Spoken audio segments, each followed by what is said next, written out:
تو ابھی 2024 کے الیکشن میں 2/3 میجورٹی نہیں مل سکتی تھی. ایسا ہوتا نہیں ہے کہ آپ آل آف سڈن چینج لے آئیں, کیونکہ پھر میں نے کوشچن یہ کیا تھا کہ اس کی ایگزامپل یہ ہے کہ میرے خیال میں تو 2013 میں بھی آ جانا چاہیے. 2011 میں عمران خان کی پاپولیرٹی نظر آ رہی تھی. 2013 میں ان کو گورنمنٹ بھی مل گئی تھی KPK کی, اور پھر اس کے بعد 4 سیٹوں کا انہوں نے وہ نکالا, جو کہ ایونچولی نکلا کہ دھاندلی ہوئی ہے. تو پوائنٹ خالی یہ ہے کہ آپ اس کو کلیریفائی کرنے کے لیے کوشچن کر رہا ہوں کہ یہ 2018 کے الیکشن کیا فیور کی گئی PTI کی, یا ان کو سازش کی گئی کہ آ جائیں گورنمنٹ میں, فیل ہو جائیں, اور پھر اپنے وہی 2 فرنٹ پہ آ جائیں نواز شریف. اور یہ تو کلیریفائی پلیز کر دیں اس کو.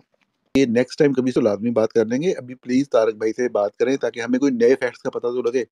احمد بھائی، یہ جو سوال عمران صاحب نے کیا ہے نا، اس سوال کے حوالے سے میں کچھ چیزیں عرض کروں. ہم گوادر میں تھے جب وہ جو مشہور پھڈا ہوا شہید ارشد شریف کا اور صدیق جان کا، جس میں سب سے زیادہ لعنت ملامت مجھے کیا گیا کہ مجھے اپنی اس جسمانی صحت کے ہوتے ہوئے اس سنگل پسلی صدیق جان کو بچانا چاہیے تھا، اور مجھے اپنے ارشد شریف کو، جو میرا باس بھی رہ چکا، بڑا بھائی بھی، مجھے اس کو شاید مارنا بھی چاہیے تھا، پتہ نہیں کیا کچھ کرنا چاہیے تھا. اس وقت ایک چیز ہوئی.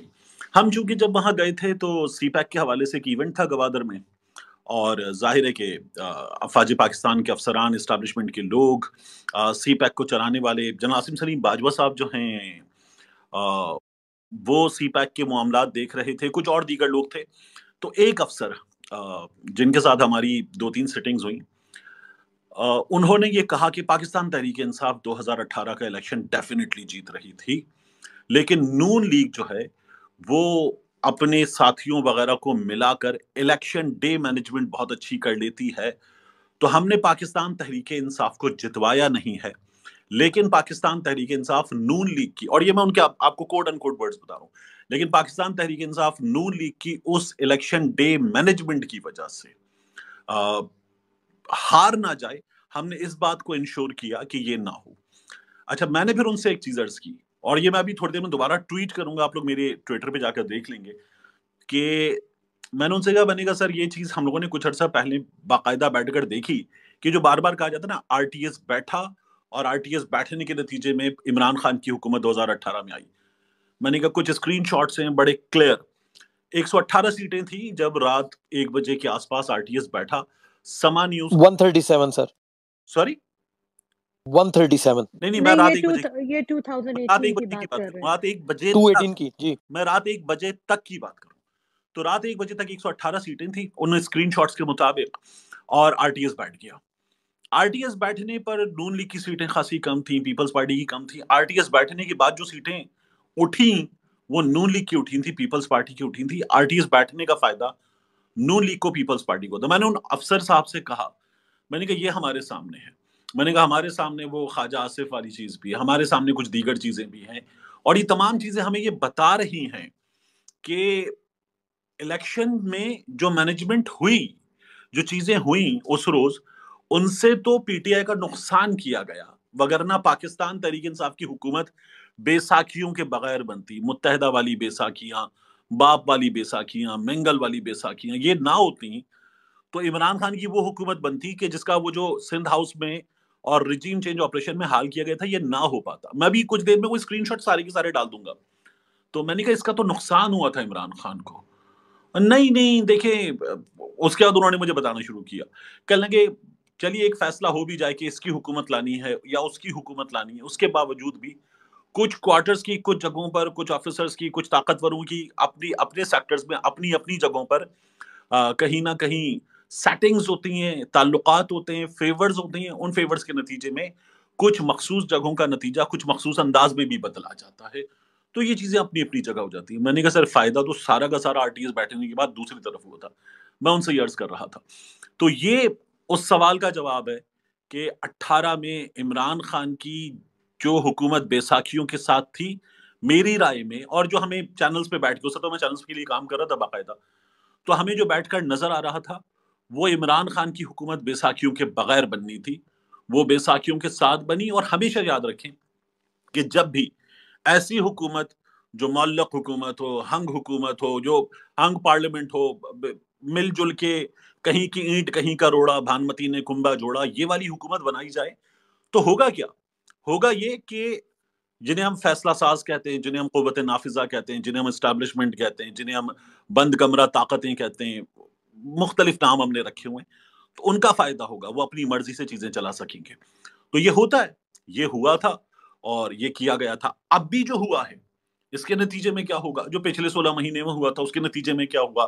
جو کاکڑ سرکار میں ناجائز، قابض، غیر آئینی، غیر قانونی، زائد المیعاد کاکڑ سرکار میں اور انتہائی عوام دشمن کاکڑ سرکار میں جو کچھ کیا گیا، وہ اصل میں کاکڑ سرکار ہم کہہ رہے ہیں، وہ کاکڑ سرکار تو اصل میں نہیں تھی.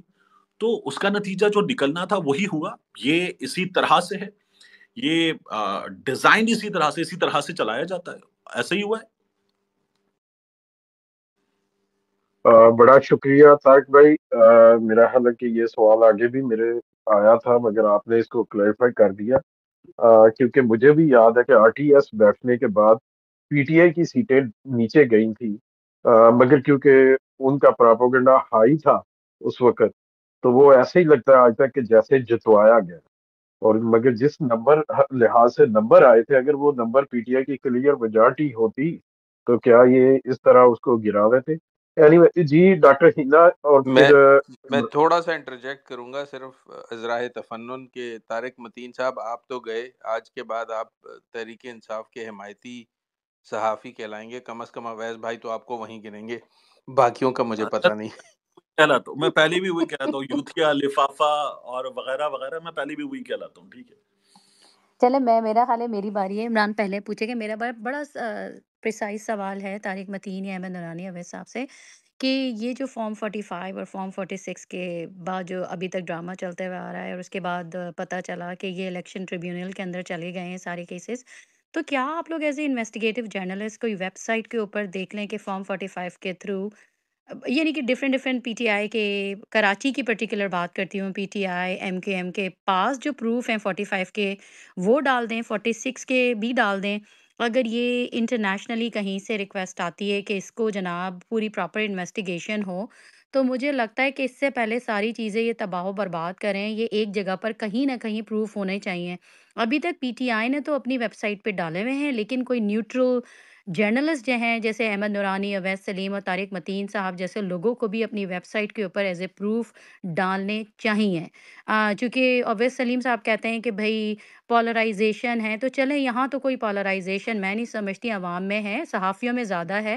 تو احمد نورانی صاحب ہم آپ کو اس میں سپورٹ کریں گے چونکہ ہمیں فارم 46 کی سخت ضرورت ہے ایز اے ڈیٹا، اگر یہ انٹرنیشنلی انویسٹیگیٹ ہوتا ہے یہ سال کا الیکشن.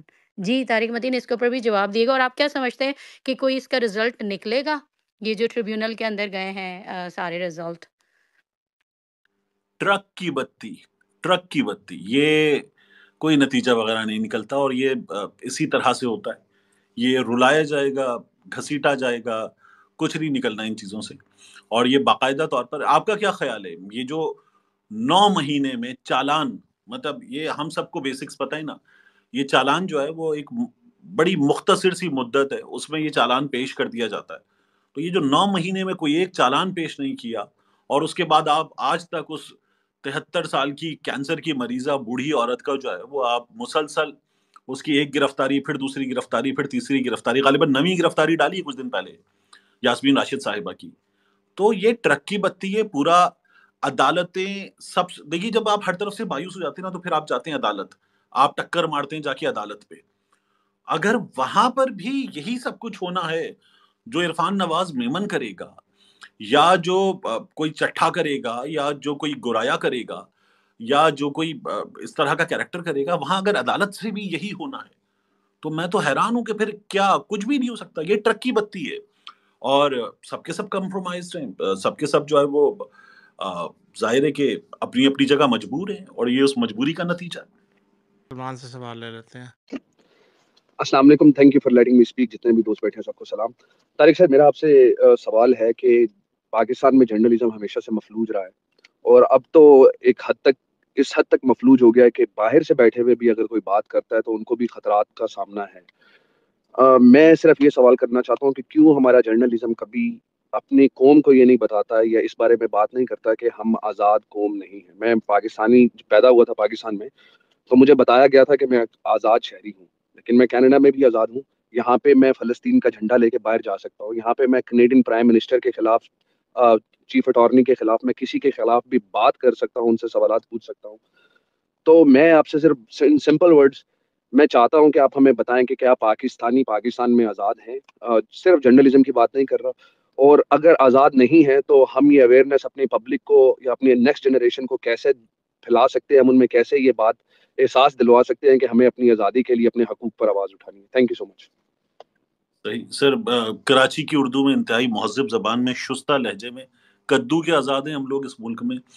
بات یہ ہے کہ اگر آزادی یہ ہے کہ روزانہ صبح اٹھیں، اپنے مقام معاش تک پہنچیں اور پہنچ کر وہاں پر 8 9 10 گھنٹے کالے کریں، کالے کرنے کے بعد گھر واپس آئیں، ٹریفک سے گزریں، صحیح سلامت پہنچ جائیں گھر واپس، تو اس کے بعد آپ گھر پہ چائے کا کپ پئیں، کاؤچ پہ بیٹھیں، پیٹ سہلائیں، کھانا کھائیں، کچھ دیر اس کے بعد واک شاک کریں، سو جائیں.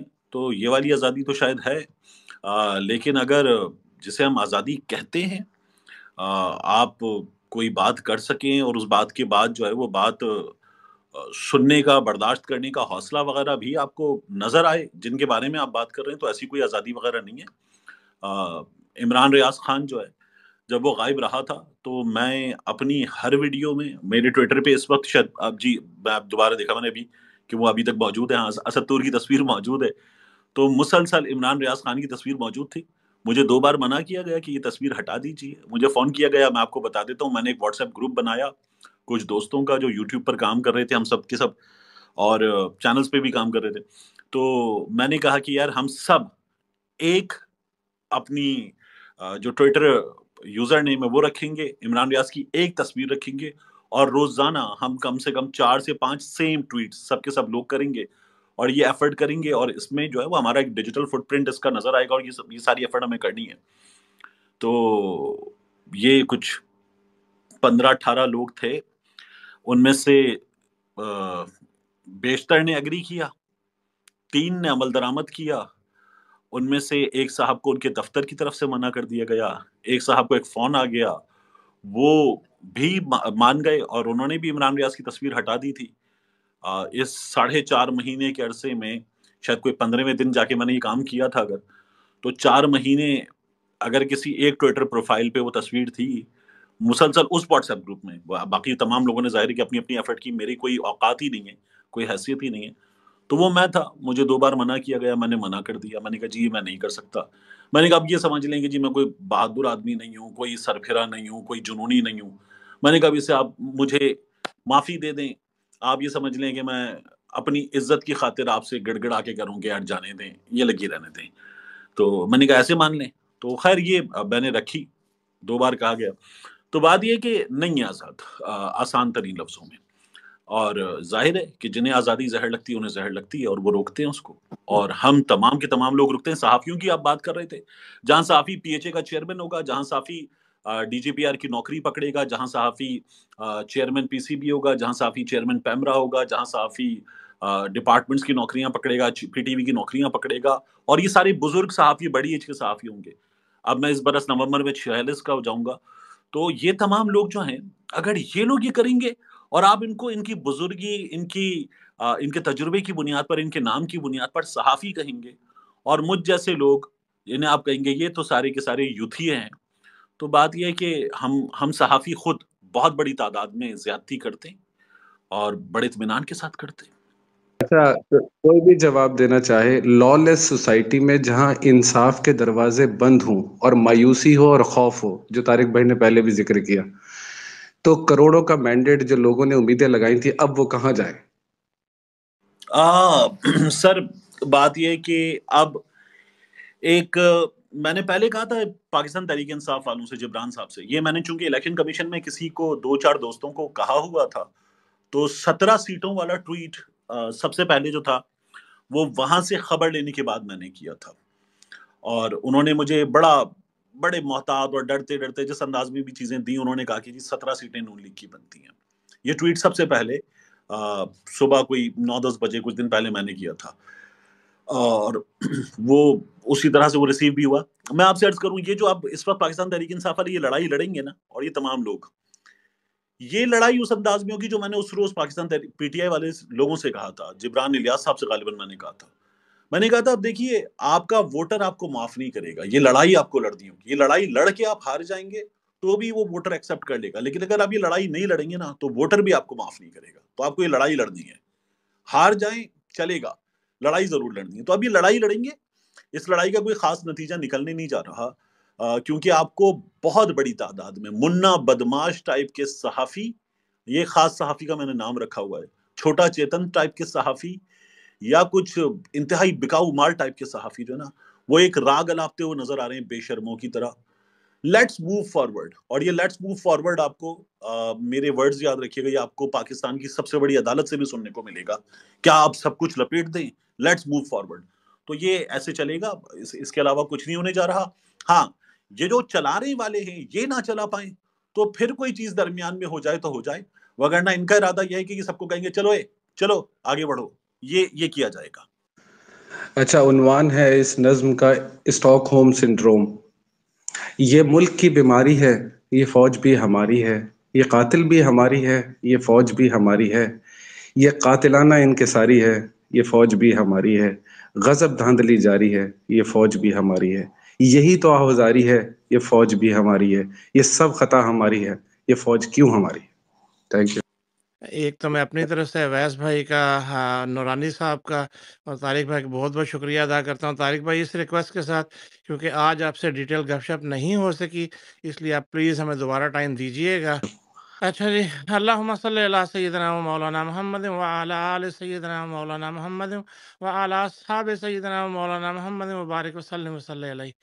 اللهم اهدني فيمن هديت وعافني فيمن عافيت وتولني فيمن توليت وبارك لي فيما آتيت وقني واصرف عنا شر ما قضيت فإنك تقضي بالحق ولا يقضى عليك إنه لا يذل من واليت ولا يعز من ناديت تبارك ربنا وتعاليت نستغفرك ونتوب عليك سبحان ربك رب العزة عما يصفون وسلام على المرسلين والحمد لله رب العالمين وصلى الله تعالى على خير خلقه محمد وآله وصحبه أجمعين برحمتک یا ارحم الراحمین. سب حاضرین کا بہت بہت شکریہ.